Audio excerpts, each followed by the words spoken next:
What's going on, guys? Back again with another review. This week we got Dynamite. Let's see, 14/24, August 14th, baby. So we opened up with a TBS title match. I think it was pretty good. Shida versus Monet. It was weird because Shida in her match with Dr. Britt, it seems like she was trying to go heel or something. But here she was obviously a baby face. I think this crowd was just a little bit really into it. Like, you know, they were cheering for the bad guys, good guys. It didn't really matter. Like, you know, type thing. But basically in this match, Camille was getting involved a lot. And the referee didn't do much about it. And it was just like, hey, don't you do that. But basically it was a lot of stuff like that. She was blocking Shida off when she was trying to walk away. Camille was getting involved a lot. And I guess they didn't want to kick her out because she was supposed to get knocked out by Shida. Basically tried to hit her with the kendo stick. She drew back again. Sasha stole it. And Camille booted her in the face as she turned back around. Slid back in the ring. And then Mercedes went ahead and finished the match off. Hit her with that 1-2-3 pin. And it was like, yeah, she got messed up. So Shida's down. I don't know if they're gonna make Shida something anymore. I don't know if she's just coming back for hey, you know, just to say hey or whatever, but we gonna see. After the match, Camille was standing up on the ramp because they played Britt Baker's music. Then she went to the crowd because there was somebody in the crowd with a Sting mask, basically, you know, planted just like Britt Baker. And we still didn't really figure out who that was. But, you know, Britt came out of the crowd and she was standing up on the apron, came out. She was really walking. And then she came out to the apron while everything was going down. Sasha turned around and Britt was like, and then she got up in the ring and she went for the swing, but it was like she kicked her in the gut and she stumbled back a little bit, but she was like, and she came back for a clothesline and Britt got her into the lockjaw, but Camille was trying to pull her out, but didn't get her at first. It was weird, but basically they got out and Britt Baker held up the title, and we're gonna see what happens to Wembley. That suspension kind of threw this off a little bit. I don't know what the plans would have been beforehand. I think Britt might have needed a little more time in the ring, just around the crowd, just around things, just to bring her back, but she got suspended real quick. And I don't know, we know Britt Baker has no filter, so we seeing what happens backstage and things. But that was basically it. And we went on to the next match. It was Jay Lethal versus Hangman. They had a little promo in the back where Jay and Jeff were talking. Hangman came in immediately and started beating them up, and then just beat this man Jay Lethal out of it. And freaking, I don't even know where Satnam Singh was. Like, if Satnam Singh was there, game time. Like, he wouldn't be doing all that, bro. I'm sorry, the dude is 7-8 foot tall, and you can't teach that. Like, we're gonna get that 7 foot tall and can't teach that later on though. But he beat him down, had a microphone in his hand, stole the microphone, started beating Jay Lethal to the ring, basically. And it was like he was on top for the whole night, pretty much. Hangman is in his hometown, so they're definitely cheering for Hangman tonight. And Lethal was fighting on the back end. Hangman has some good moves. They need to do something with it. I don't know what they're gonna do because it seems like he's going for Swerve. So there might be something to happen in the main event of All In, but I'm not sure. But Lethal has some good moves. He's a tough wrestler. He's fight on the back end. You know, it's good. And it's like, I don't know why they're not pushing that man more. From the day that he came in, like he was like, the crowd was with him. Like, I remember back in the day watching him. Should have started these reviews back then. And it was just like, they weren't giving him much. Like, they wouldn't give him like a straight story. And now he's with Jeff Jarrett, which is like, you know, you're gonna be where you're at, because he's kind of like a background character with Jeff Jarrett in the forefront of things and stuff like that. But hopefully they're gonna have him do something soon. I'm really hoping that he just breaks off from Jeff, or they just give him some sort of separate storyline, like just to do something by himself. Like, you gotta make us care about some folks, man. Like, especially the good folks.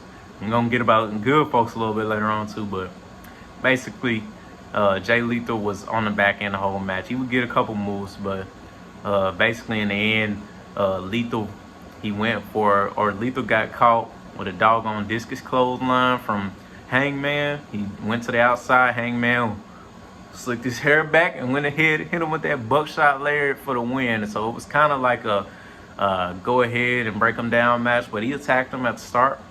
So I guess, it gives him a little bit of leeway, but not much because, I don't know. He's just, I don't know, not much leeway after that. He just got put down like that. 1 and then 2. Like it's a 1-2 punch straight to his face. But after that, they had a good Rev Pro videos. MJF was at Rev Pro. And that was basically the old stomping grounds for Will Ospreay. That's where he used to wrestle at and have some good old matches. They got plenty of videos up. And basically he was fighting this dude, took him out, hit him with the Tiger Driver, and then was about to hit his wife with the Tiger Driver apparently. But then Will Ospreay came out quick, hit a little pose, then he ran out and went to get him. MJF obviously bailed out. But they're going to be face-to-face next week. And we are definitely going to see. I don't know. They might call no physicality. And that's definitely probably what we're going to have to, do. Because we're probably going to want to beat them down. Like, I would want to beat them down after all this. You know what I'm saying? So, the Impact comes on the screen. He wants to challenge the person after All Out. He's the #1 contender. But Will's going to get the first shot. So, at All Out, not All In, but All Out, like 2 weeks later, he's going to face the winner. So we gonna see where that goes. I don't know who should win this match, Will or MJF, because MJF, he's gonna be good. Like, but what does MJF do after this? He can do whatever, but I don't want him to go back to having matches with doggone Lucha Man. I don't know what the dude's name, Hechicero. Like, I want him to be in something good. You know what I mean? Like, and it might span further, this rivalry, but I'm not sure. This is the biggest show. So if it doesn't span that far, then I guess it is what it is, you know what I mean? But I definitely want MJF to be in something big. Will is in something big right now, but we're going to see what happens afterward. Apparently a rivalry with Pac or something like that, because I don't think Will can lose. Like, in my mind, I don't think Will can lose right now, because it just doesn't seem plausible.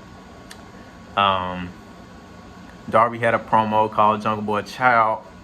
He wished he got fired last year with that stuff he pulled because nobody would miss him.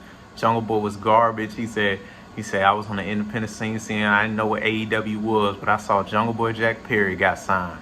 And he said, what is that? That was garbage. Like, it was weird. But at Wembley, he said he's going to put an end to Jack Perry. And it was like a emotional type video. You know what I mean? It was weird.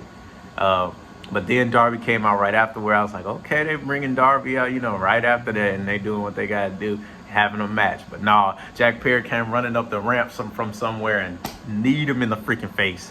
So that happened, and shoot. They do a beat down to the back. They followed him back there. Basically had a beat down on the carts backstage.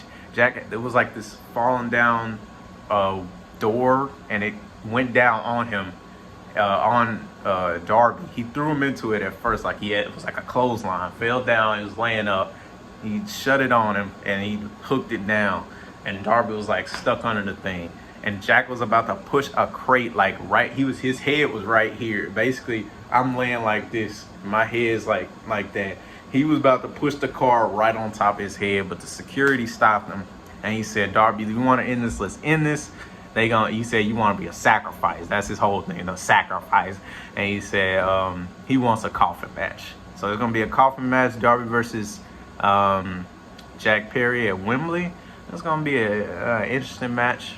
I don't know if, I guess, hey, Jack Perry introduced it, but that's kind of Darby's thing, coffin thing, but it is what it is. I had a Mariah May video. It was started in black and white. But she said, we not doing that no more. And she said Tony's going to obsess over her until she dies. And she's going to forget about Tony. All that stuff that she did to her on that ramp that day, beating her head with the shoe, kissing her head with the blood on it and all that. She said she gonna forget about it. And she said, what's gonna happen to Tony after All Out or All In? She said, we don't worry about that. We both gotta die, but I'm gonna write your eulogy. So I don't know. Mariah May is definitely gonna lose at Wembley. I'm sorry, but Tony, we haven't seen her a lot on Dynamite. Like, I mean, we've seen her in the angles that they do, but she hasn't really had a match in a while. And it's probably because she don't really have nobody else to fight, kind of. Seen it all, kind of. Oh, Mina shows up. She says Mina's finally back. And it's like, oh, just randomly. But Mina showed up. She hasn't spoken to either of them. But she hasn't seen this evil out of Mariah and hasn't seen this side of Tony that wants to get this revenge. She was basically just saying that was it.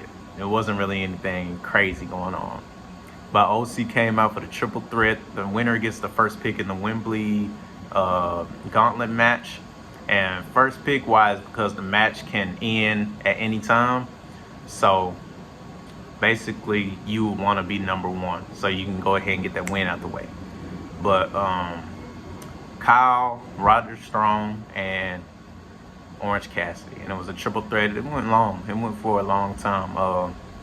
They gotta, do what they gotta do with Roderick Strong. I'm sorry, because Roderick is good in the ring. If he has a good partner who can cut them good old promos, and I'm not talking about Adam Cole. Adam Cole is cool, but I need somebody who gonna do it. You know what I mean? Somebody gotta do it, and then when he get in the ring, he can do the little backbreakers, do the little good old chops, make it happen. Like, it's just like that. Like, I can see it because Roddy's so good in the ring. And it's good. Later on in the match, like, Roddy was showing some good stuff here. Like, he was doing 2-on-1 things. Like, man was fighting out the corner. Like, it was good. But the Undisputed Era got involved at one point. But Mark Briscoe and Tomohiro Ishii came out. And that the crowd erupted when Mark Briscoe came out, bro. And Mark Briscoe got in the ring, did a suicide dive on both of the Undisputed Era and got him out of there. And then they took another break. It was weird. On the outside, Roddy threw Orange Cassidy onto the knee of freaking Roderick Strong. And it looked like it, I don't know, like if that was me, but it looked like it freaking hurt. But anyways. Besides that, after the break, they were going spot heavy. Like, they were going punch after punch, rolling back. Kyle was bouncing off the ropes, doing the swing off the ropes, the back end.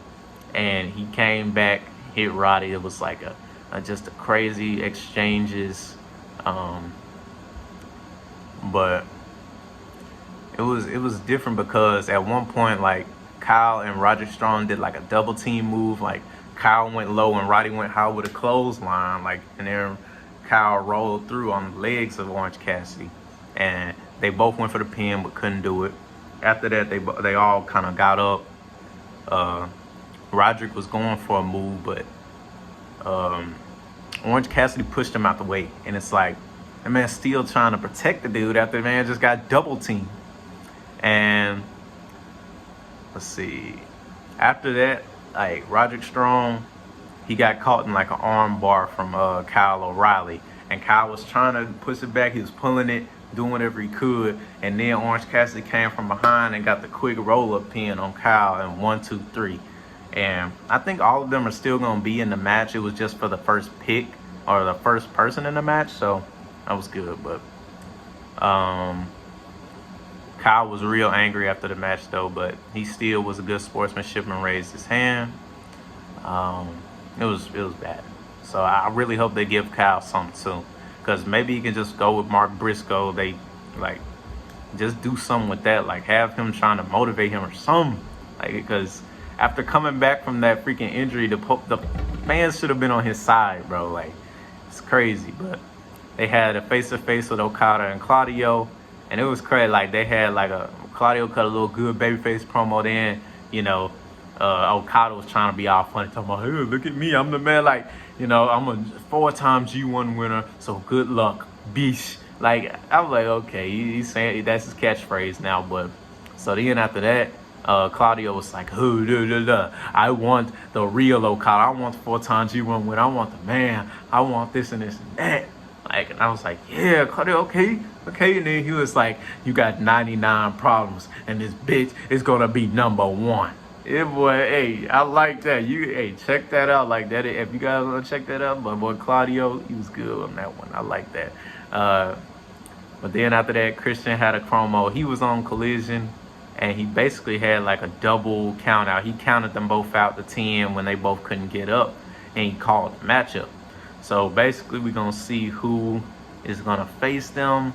But who freaking knows? I don't know what's going to happen. We might see on Collision. He said he's gonna hold all the titles at the same time, and we're gonna see how that goes. Hook came out with a bandage on his face. He said he can't see out of his eye.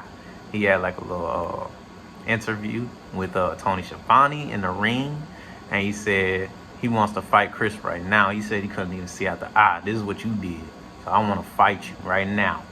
And Chris comes out. He said, "This is your last chance, bro. I'm gonna give you a fight at Wembley Stadium, but that's before you got to face Big Bill, and you got to do what you got to do with him next week." And he accepted, and after that, Hook said, "You will never be the same again," and started his freaking catchphrase. So that was that. But we're going to see how that match goes. We're definitely going to see Hook has a big match against Chris Jericho at Wembley. So I guess Chris Jericho got himself a match. So here's what it is. We might put Hook over here. Tag team titles were next. The Acclaim jumped the Young Bucks on the freaking apron. It was and then they eventually got back into the ring. The Daddy Ass, that man was Daddy Ass. That Billy Gunn, for anybody who doesn't really know. Billy Gunn. It was a good spot where, you know, Matt went to the outside, and there was a point where Nick came around, kicked Matt in the face, or Max, not Matt. He kicked Matt in the face, and then he had to run over to the ring, and Daddy, I keep on calling Daddy. He stopped, bro. Bro, he stopped, bro, because that's what they just call him, bro. But I was dude's name, Billy Gunn, man. He went for the chair, tried to hit him, but the referee kicked him out. They gonna kick him out, but they ain't gonna kick Camille out for what she was doing earlier. But they kicked him out quick. But basically later on in the match, they came back from break. Max had a comeback. All 4 men did a takedown. Young Bucks back on top, and there was a referee bump. Matt Jackson low blowed Max Caster, and then he went for the title, got the title, and went for the hit, but FTR came out, and I was confused, like, aren't they in like a little fight with the Acclaim? And then like Dax was like, "Oh, I'm gonna hit you with this," and then Matt was like this, and then he dropped the title, but then Matt spit in his face. So then he went ahead and broke it down into a fight. So that caused the DQ in this title match. So that caused that DQ. And I was confused, but you know, I still am. So it's like, I guess he provoked him to do it. So that caused the DQ. So, but they're going to have a match on Collision.